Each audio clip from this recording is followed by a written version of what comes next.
নমস্কার, মামাসি কিচেনে আপনাদের সবাইকে স্বাগত জানাই।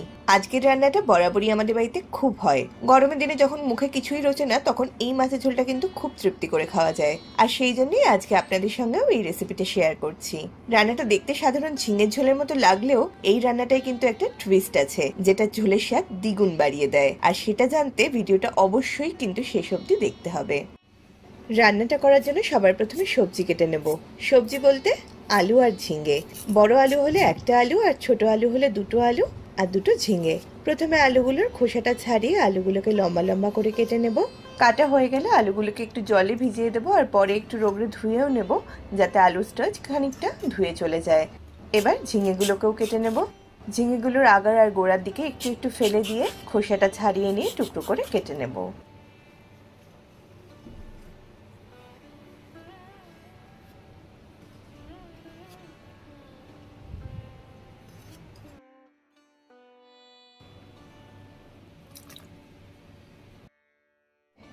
এখানে দেখুন 6 পিস মাঝারি সাইজের কাতলা মাছ নিয়ে নিয়েছি। মাছগুলোতে অল্প একটু একটু করে নুন আর হলুদ দিয়ে ভালো করে মাখিয়ে নেব।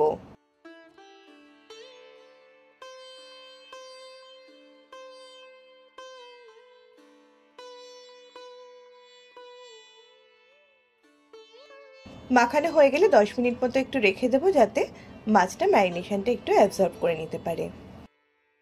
এখন একটা বাটা মশলা তৈরি করে নিতে হবে। তার জন্য এখানে নিয়ে নিয়েছি গোটা গোলমরিচ। এখানে প্রায় 30-35টা মতো গোটা গোলমরিচ রয়েছে।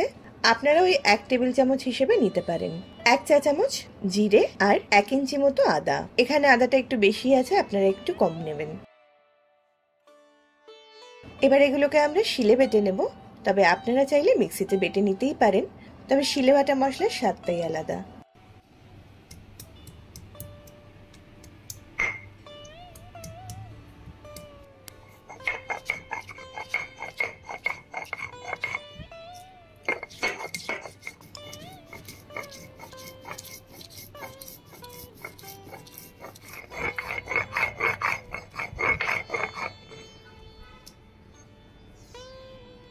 একদম মিহি করে বেটে নিয়েছি। এবার এটাকে একটা পাত্রে তুলে রেখে নেব।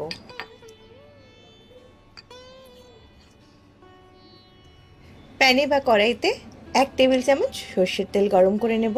সবার প্রথমে কটা বড়ি ভেজে নেব। আমি এখানে কলাইয়ের ডালের বড়ি ব্যবহার করছি। আপনাদের কাছে যে বড়ি থাকবে আপনারা সেটাই ব্যবহার করতে পারবেন।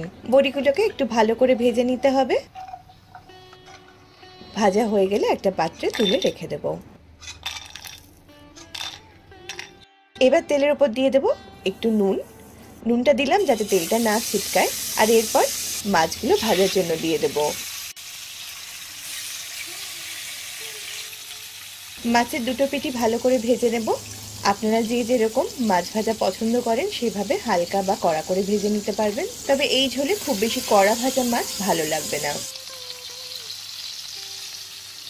মাছগুলো ভাজা হয়ে গেছে, বড়ির সাথে একই পাত্রে তুলে রেখে দিচ্ছি।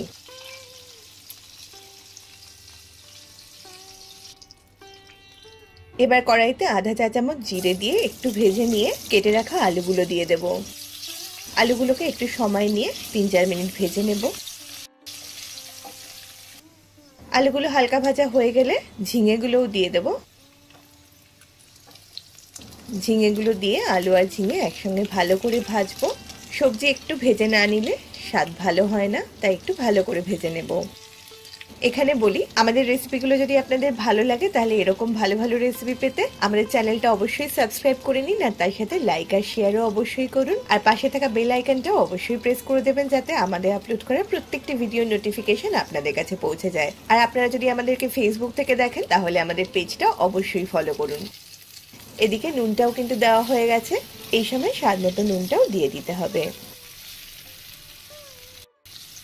ঝিঙে আর আলু খানিকক্ষণ ভাজা হয়ে গেলে প্যান বা কড়াইয়ের মাঝখানে একটু জায়গা করে নিয়ে মশলাটা দিয়ে দেব। পাত্রটা ধুয়ে অল্প একটু জল দিয়ে দেব, আর সাথে দিয়ে দেব আধা চা চামচ মতো হলুদ।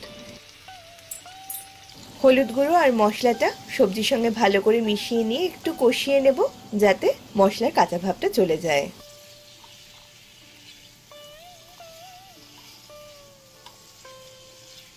মশলাটা ভালো করে কষিয়ে নিয়েছি, এবার খানিকটা গরম জল দিয়ে দেব। আমি প্রায় 2 কাপ মতো গরম জল দিলাম। আপনাদের যেরকম ঝোল দরকার আপনারা সেই অনুযায়ী জলটা দিয়ে নেবেন। এই সময় ভেজে রাখা বড়িগুলোও দিয়ে দেব। সবকিছু একটু মিশিয়ে নিয়ে ঢেকে মিডিয়াম হাই আঁচে ঝোলটা ফুটে ওঠা অবধি রান্না করে নেব। আমি প্রায় 5-6 মিনিট মতো ঝোলটা ফুটিয়ে নিয়েছি। এখন ঢাকনাটা খুলে নেব। ঝিঙে আলু সব ভালো করে সিদ্ধ হয়ে গেছে। এবার ভেজে রাখা মাছগুলো দিয়ে দেব। রান্না কিন্তু এখানেই শেষ হয়ে যাচ্ছে না, রান্নার কিন্তু আরো একটা স্টেপ রয়েছে যেটা আমি একদম রেসিপির শুরুতে বলেছিলাম, আর সেই স্টেপটাই কিন্তু রান্নার স্বাদ দ্বিগুণ করে দেবে। আপাতত মাছটা দিয়ে গ্যাসের আঁচটা কমিয়ে রেখে দেব। এবার আরেকটা কড়াইতে 1 চা চামচ সর্ষের তেল গরম করে নেব। তাতে দিয়ে দেবো একটা শুকনো লঙ্কা, আর এখানে দেখুন আমি নিয়ে নিয়েছি একটা তেজপাতা, আধা চা চামচ গোটা জিরে, 2টো ছোট এলাচ আর একটুখানি দারচিনি। এগুলোকেও তেলের ওপর দিয়ে একটু ভেজে নেব। আর তারপরে করে রাখা মাছের ঝোলটা সম্বরা দিয়ে দেবো। সম্বরা দেওয়ার সময় ঝোল ছিটকে চারদিকটা একটু নোংরা হয়ে যায়, সেটা যাতে না হয় তার জন্য যে প্যানটার মধ্যে মাছের ঝোলটা ছিল সেটা দিয়ে একটু ঢাকা দিয়ে দিলাম। তার ফলে ঝোলটা পুরো ছিটকে কিন্তু রান্নাঘরটা নোংরা হতে পারলো না। আর এখানে আরেকটা জিনিসও বলি, আপনারা যদি 2টো পাত্র এঁঠো করতে না চান তাহলে যে পাত্রে মাছের ঝোলটা ঢালবেন সেই পাত্রে মাছের ঝোলটা ঢেলে রেখে ওই কড়াইটা একটু ধুয়ে নিয়ে তাতেই সম্বরাটা দিয়ে নিতে পারবেন। এবার সবার শেষে কয়েকটা কাঁচা লঙ্কা দিয়ে দেবো। কাঁচা লঙ্কাটা একদম সবার শেষে দিলাম যাতে কাঁচা লঙ্কার সুন্দর গন্ধটা ঝোলের মধ্যে ভালো করে মিশে যায়। এবার খানিকটা ধনেপাতা কুচি করে দিয়ে দেবো। আমরা এখানে বিলিতি ধনেপাতা ব্যবহার করছি, আপনাদের কাছে যে ধনেপাতা থাকবে আপনারা সেটাই ব্যবহার করতে পারবেন। এই ধনেপাতাটা মায়ের কিচেন গার্ডেনে মা লাগিয়ে রেখেছে। মাকে কেউ বিলিতি ধনেপাতা নামে এটা দিয়েছিল, তবে এটা সম্ভবত থাই লং কোরিয়েন্ডার লিভ, সেটাই একটু কুচি করে দিয়ে দিচ্ছি। ব্যাস, এবার কিন্তু রান্নাটা রেডি। এখন পরিবেশন করে দেব, তবে তার আগে আপনাদেরকে একটু দেখিয়ে দিই কেমন হয়েছে। গরমের দিনগুলোতে যখন কোনো কিছু খেতে ভালো লাগে না, মুখে কিছুই রোচে না, তখন কিন্তু এইরকম একটা ঝোল দিয়ে তৃপ্তি করে ভাত খাওয়া যায়। পাতলা ঝিঙের ঝোল যদি এভাবে রান্না করা যায় তাহলে কিন্তু স্বাদটা দ্বিগুণ বেড়ে যায়। আশা করি রেসিপিটা আপনাদের ভালো লাগবে। কেমন লাগলো সেটা কমেন্ট করে অবশ্যই জানাবেন। আপনাদের কমেন্ট পড়তে মা ভীষণই ভালোবাসে। আমি শুধুমাত্র ভয়েস ওভার দিলাম, রান্নাটা সম্পূর্ণ কিন্তু মায়েরই করা। আশা করি মায়ের অন্যান্য রেসিপির মতো এই রেসিপিটাও আপনাদের ভীষণ ভালো লাগবে। ভালো থাকবেন, সুস্থ থাকবেন। নমস্কার, দেখা হবে আরেকটা ভিডিওতে।